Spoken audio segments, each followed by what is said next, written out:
Membrane cellulaire et action des médicaments. Dans ce chapitre, on va parler principalement des membranes cellulaires, de leur fonction, on parlera aussi de la perméabilité sélective, la polarité des médicaments, on fera aussi une définition sur les médicaments ionisables. Ensuite, on verra la relation entre la membrane et les maladies et les protéines membranaires et l'action des médicaments. Avant de commencer, on va juste expliquer pourquoi on s'intéresse à la membrane cellulaire. Entre le médicament et le site d'action, il y a plusieurs barrières anatomiques. Ces barrières anatomiques sont composées de cellules. La cellule, c'est l'unité du tissu. C'est-à-dire c'est la plus petite unité dans un tissu. Du moment que le médicament, à partir de son administration, on revient toujours à la forme comprimée, de son administration jusqu'à sa cible biologique, il passe par différentes étapes. Comme on a vu, absorption, distribution, ensuite métabolisme. Durant ces étapes, à chaque fois, il va rencontrer des cellules, du matériel des cellules, et à leur rencontre, il y aura une certaine interaction qui va soit bloquer l'action des médicaments, soit elle va le faciliter, soit elle va être neutre vis-à-vis des médicaments. D'où l'importance des membranes cellulaires. Aussi, la connaissance de la structure et le fonctionnement des biomembranes est cruciale pour comprendre l'activité biologique des médicaments.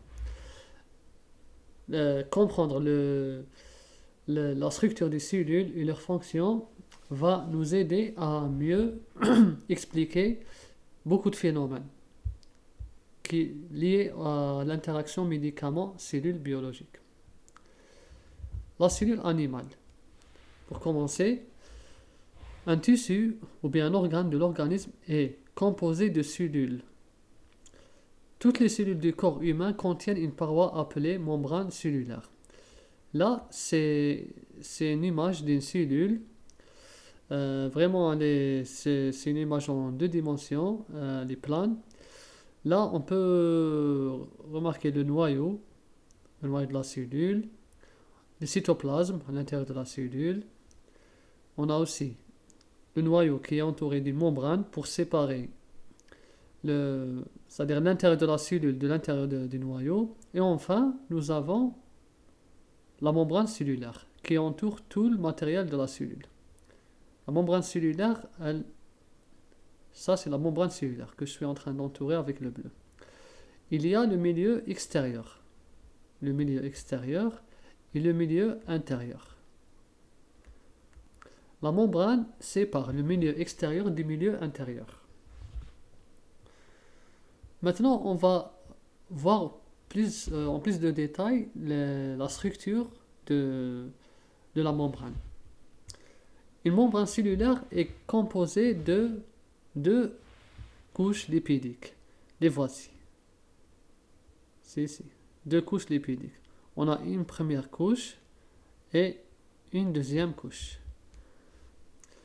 Ces deux couches sont, on va dire, parallèles et elles sont identiques. Chaque couche est composée d'un ensemble de phospholipides. Pourquoi phospholipides? Parce que vous avez une longue chaîne, avec une tête phospho, et ici c'est hydrophobe, c'est lipide. C'est une chaîne carbonée, sauf qu'il y en a deux.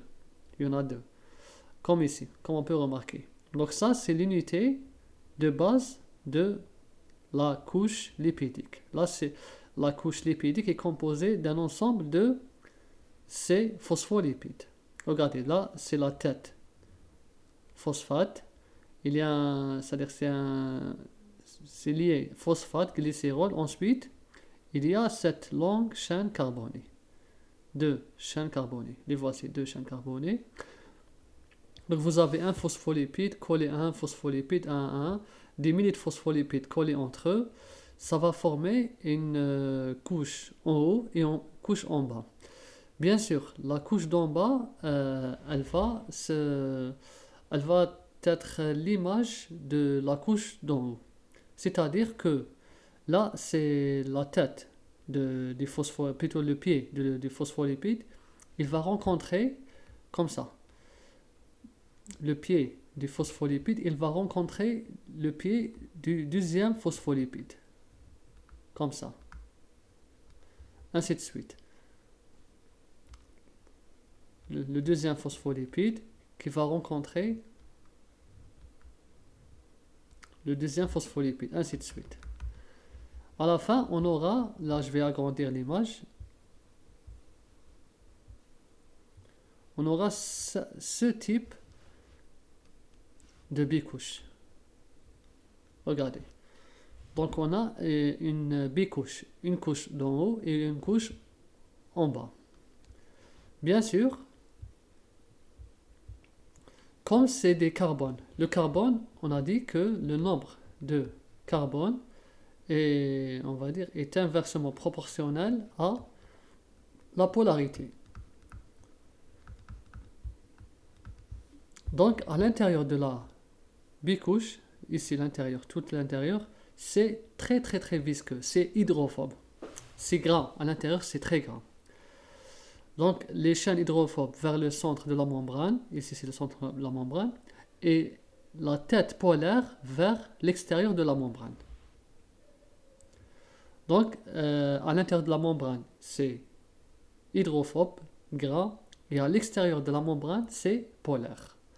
On voit bien que la membrane est composée de deux parties, une partie polaire et une partie apolaire.